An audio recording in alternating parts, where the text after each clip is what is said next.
Hello friends, this is Sumit and welcome back to my YouTube channel DL learner academy.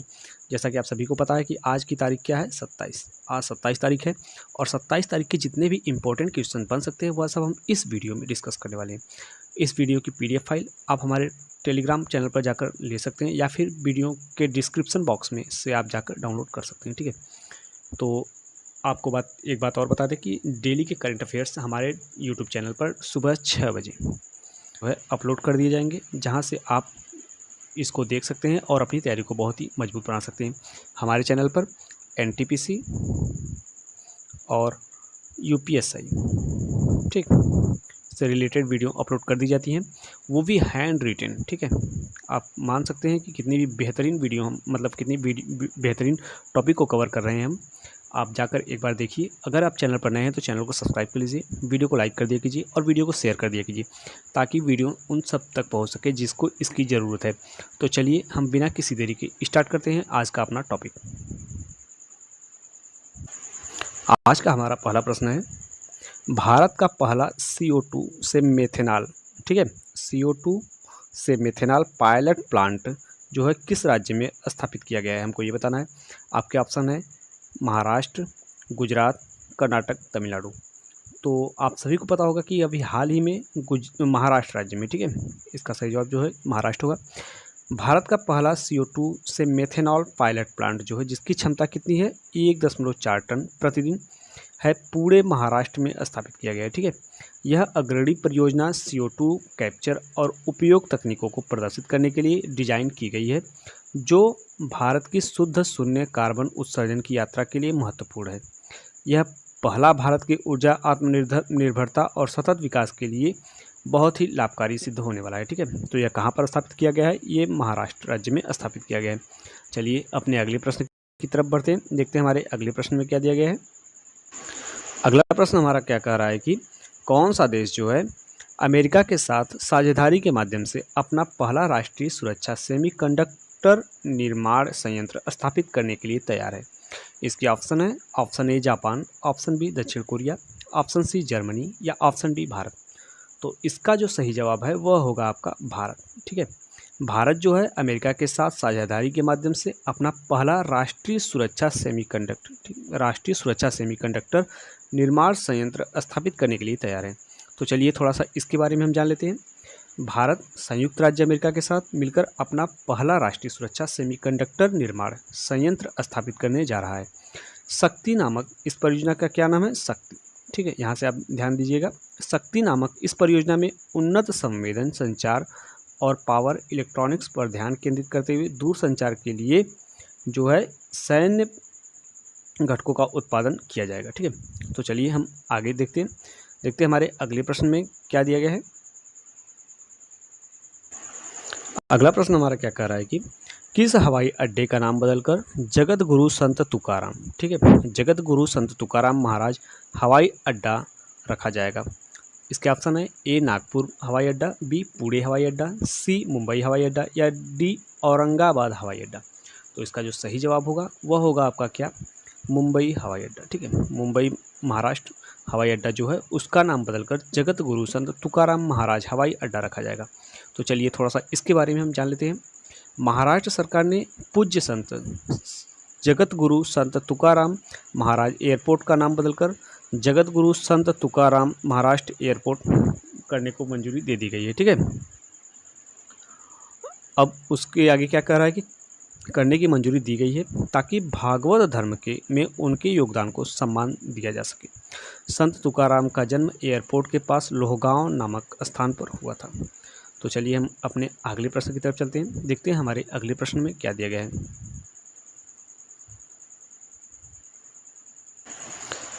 हमारा अगला प्रश्न क्या कह रहा है कि श्रीलंका के नए प्रधानमंत्री के रूप में किसे नियुक्त किया गया है, जो 2000 के बाद से इस पद पर आसीन होने वाली पहली महिला बन गई हैं। ये देखिए, आप ध्यान रखिएगा, यहाँ पर क्या पूछा है, पहली महिला भी बन गई हैं और 2000 के बाद से आसीन होने वाली पहली महिला बनी है। और उसके पहले क्या दिया गया है कि नए प्रधानमंत्री, ठीक है, नए प्रधानमंत्री के रूप में किसे नियुक्त किया गया है। इसके ऑप्शन है, Rajika Wickramasinghe, option B Manjula Dissanayake, option C Rohini Kumari Wijeratne या option D Harini Amarasuriya. तो इसका जो सही जवाब होने वाला है वह है आपका क्या, हरिनी अमरसूरिया। ठीक है, हरिनी अमरसूरिया ने श्रीलंका के नए प्रधानमंत्री के रूप में शपथ लेकर इतिहास रच दिया है, जो 2000 में सिरिमाओ भंडारनायके के बाद यह पद संभालने वाली पहली महिला बन गई हैं। ठीक है, आप यहाँ से याद रखिएगा कि 2000 के बाद ये पहली महिला हैं जिन्होंने श्रीलंका के नए प्रधानमंत्री के रूप में शपथ लिया है। क्या नाम है इनका, हरिनी अमरसूरिया। तो चलिए हम अगले प्रश्न की तरफ बढ़ते हैं, देखते हैं हमारे अगले प्रश्न में क्या दिया गया है। हमारा अगला प्रश्न कह रहा है कि कुश्ती में ओलंपिक पदक जीतने वाली पहली भारतीय महिला कौन थी। इसके ऑप्शन है विनेश फोगाट, गीता फोगाट, साक्षी मलिक या बबीता कुमारी। तो इसका भी जो है सही जवाब क्या होगा आपका, साक्षी मलिक। ठीक है, साक्षी मलिक जो है हरियाणा के रोहतक में जन्मी साक्षी मलिक 2000 के रियो ओलंपिक में कुश्ती में पदक जीतने वाली पहली भारतीय महिला बनकर इतिहास रच दिया।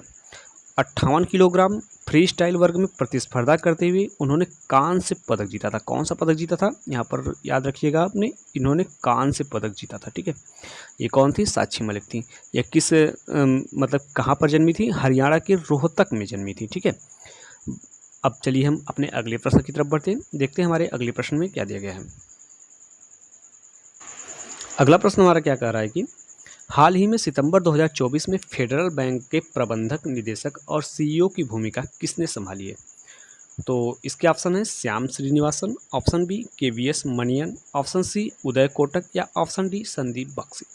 इसका जो सही जवाब है वह है आपका केवीएस मणियन। ठीक है, केवीएस मणियन ने 23 सितंबर 2024 को श्याम श्रीनिवासन की जगह फेडरल बैंक के प्रबंधक निदेशक और सीईओ का पदभार संभाला है। ठीक है, अब ये किनके स्थान पर आए हैं, श्याम श्रीनिवासन की जगह पर। ठीक है, ये भी याद रखना कि ये किसके स्थान पर नियुक्त हुए हैं, श्याम श्रीनिवासन के स्थान पर।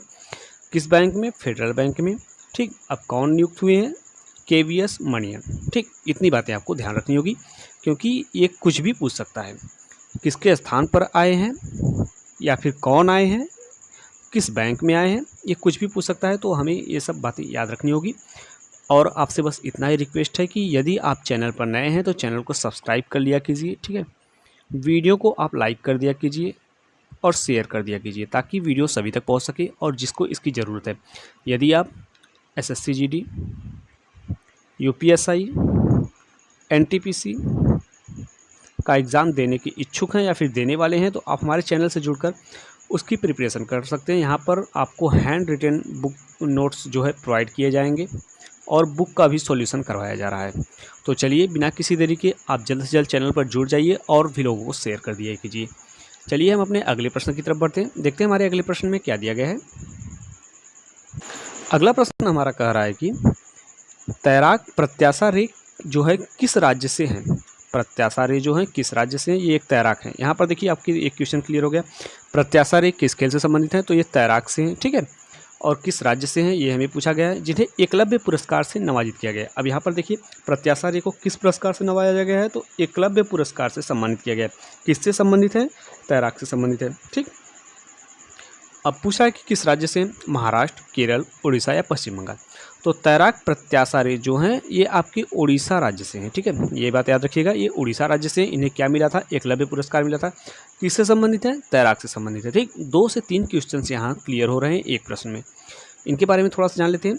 तैराकी में उभरती हुई प्रतिभा प्रत्याशा रे उड़ीसा से आती हैं और उन्हें खेल में उनकी उत्कृष्ट उपलब्धियों के लिए 2024 के लिए प्रतिष्ठित 32वें एकलव्य पुरस्कार के लिए चुना गया है। कौन से एकलव्य पुरस्कार के लिए, 32वें एकलव्य पुरस्कार के लिए चुना गया है।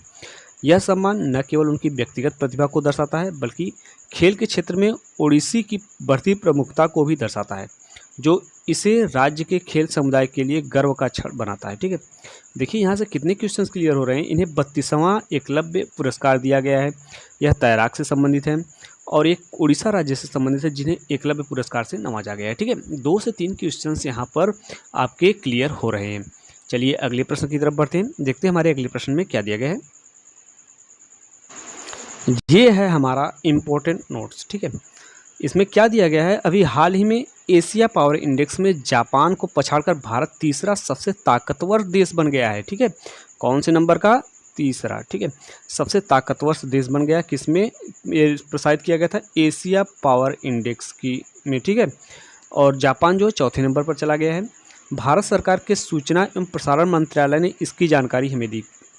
एशिया पावर इंडेक्स की शुरुआत साल 2018 में लावी इंस्टीट्यूट द्वारा की गई थी। ठीक है, आप ये बात याद रखिएगा कि इसके द्वारा शुरू की गई थी, लावी इंस्टीट्यूट के द्वारा स्टार्ट किया गया था। ठीक, अब आगे चलते हैं, देख लेते हैं कि पहले नंबर पर कौन है। तो पहले नंबर पर है आपका अमेरिका। ठीक, यहाँ पर देखिए चित्र के द्वारा प्रदर्शित किया गया है। पहले नंबर पर है अमेरिका 81.7%। चीन जो है 72.7% के साथ दूसरे नंबर पर है। भारत जो है 39.1% के साथ तीसरे नंबर पर बन गया है। ठीक है, और जापान जो है 38.9% के साथ चौथे नंबर पर है। ऑस्ट्रेलिया 31.9% के साथ पाँचवें नंबर पर है। और आपका रूस आता है जो 31.1% के साथ जो है छठे नंबर पर है। तो भारत चौथे नंबर का बना है। आप कहेंगे कि भारत जो है तीसरे नंबर का सबसे शक्तिशाली यानी सबसे ताकतवर देश बन चुका है। तो इसके लिए आप हमारे चैनल पर जुड़े रहेंगे तो आपको डेली के डेली करंट अफेयर्स मिलती रहेंगी।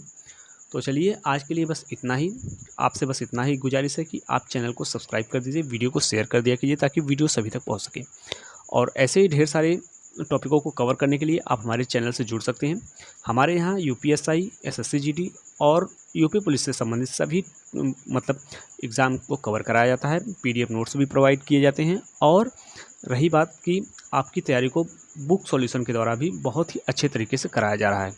तो आप चैनल पर जुड़ जाइए। NTPC की बैच हम 1 तारीख से स्टार्ट करने वाले हैं। अभी उसका PDF जो है तैयार हो रहा है। 1 तारीख से हम NTPC का स्टार्ट करेंगे और हम डेली के डेली SI का नोट्स आपको प्रोवाइड करा रहे हैं जो हैंड रिटेन है। ठीक है, तो चलिए बिना किसी देरी के हम अपने चैनल को आज की वीडियो को यहीं पर रोकते हैं। फिर मिलेंगे अगले दिन अगली सुबह। तब तक के लिए धन्यवाद।